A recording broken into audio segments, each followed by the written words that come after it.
coming your way. Hey, hey, it's video of the day.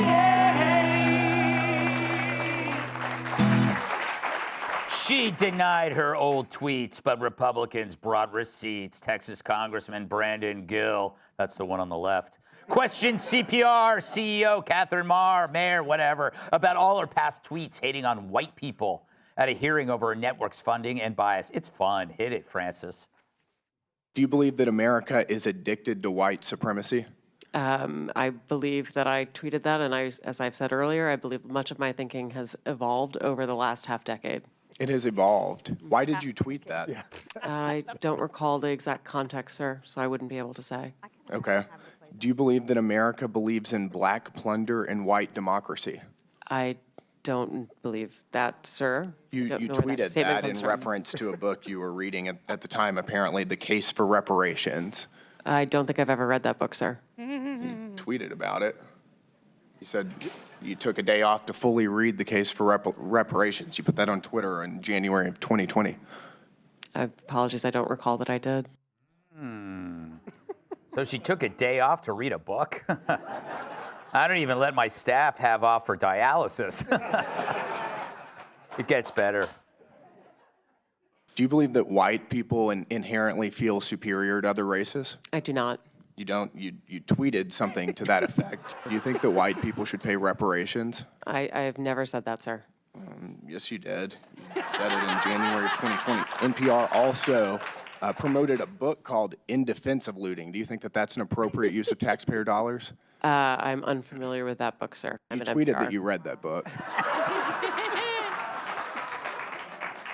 So now that she has to answer for NPR's obvious bias, she can't remember any of her tweets condemning white people, calling for reparations, or promoting a book that makes the case for looting. That proves she must really think white people are stupid to believe that bull. But even if she wasn't a self-hating nut job, we shouldn't be spending tax dollars on boring programming, whether it's NPR, PBS, or KFC. Here's something they should consider on All Things Considered. If people like your boring-ass programs, you wouldn't need tax dollars to pay for them. You know, one thing about lefties, they never think their words will come back to haunt them. But at least her tweets are good for one thing, guaranteeing her the starring role in Snow White 2. Dave, isn't she like the hood ornament for the affluent white female liberal, the awful? Like, you know, just it's like I disown the group that I'm in, and that makes me better than everybody else. I don't really see any need to ask any of us any questions right now. Do you have any more video of that? That's going to be funnier than anything we do. I mean, look.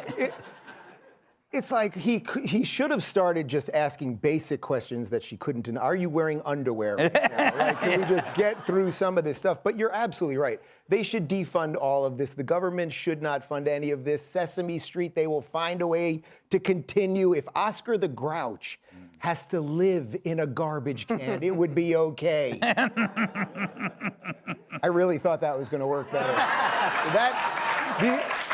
That was sympathy applause. You understood the joke, right? Because he lives in yes, yes.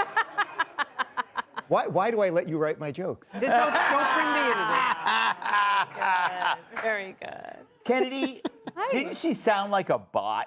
Like it was all those tweets were things that were contemporarily important at that point for a liberal. I'm going to say something mean, and you are excluded from this statement, and please know that. It's going to be about a blonde. She is a dumb blonde. I was going to make the same joke. Boy. But she's such a basic bitch. Yeah. Like, she's like, it's August 15th. I can't wait for pumpkin spice season. And it's like, she obviously hates black people. Yeah. Because she has no reading comprehension for these black authors. And she just virtue signals like, oh my God, I'm so busy and so important, but I'm literally taking the day off to read this book about reparations because it's so important. And I'm going to tell you all about it. It's like, how was that book? I have no idea, never read it. It's probably stupid. What a racist, self-loathing honky. Yeah, she really is. She's like a walking tote bag. I don't know what that means, but NPR gives out tote bags. Yeah, empty. Yeah, empty. She's like an empty tote bag. Yes. What say you? Do you think she made a strong case? I think it's a sad day for the NPR book club. Yeah. 'Cause she didn't do any of the assignments. She blew it off.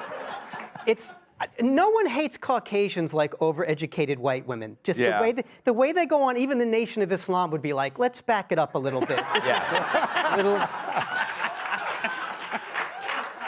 Nobody else does that, but the thing that cracks me up is you can delete old tweets.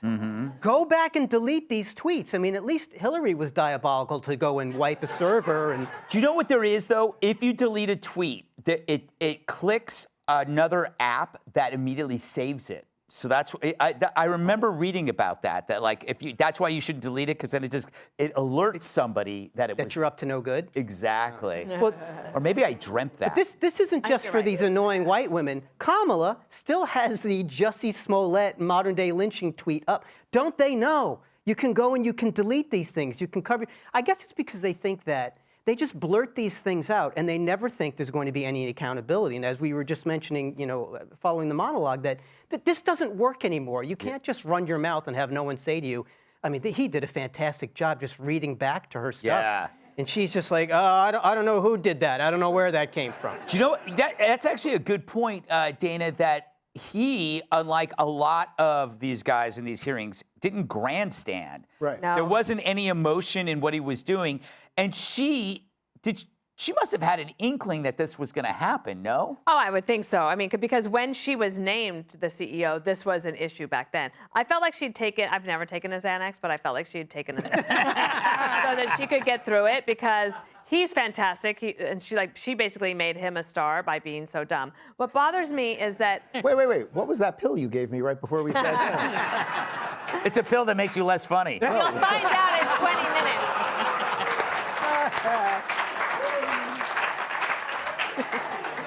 Now I know what you were snorting before the show. I was just going to say that, remember Hillary Clinton when she had, she's supposed to be one of the smartest women in the world, right? Yeah. And then she gets on the hot seat and she can't recall anything. Yeah. She can't recall a single thing. She doesn't. And this one, she's like, oh yeah, I have no idea. And I can't imagine, like, being a liberal woman means having to pretend you're stupid. Yes. Ooh, yes. And That's that a really great- bothers me. You've got to put that in your great point journal. They think it's that main character syndrome, where women like this, they think that, oh, if I were on the bus with Rosa Parks, you would have stood up and given her your seat so you could make a speech about how you were standing up on behalf of her. Hey, Sean Hannity here. Hey, click here to subscribe to Fox News YouTube page and catch our hottest interviews and most compelling analysis. You will not get it anywhere else.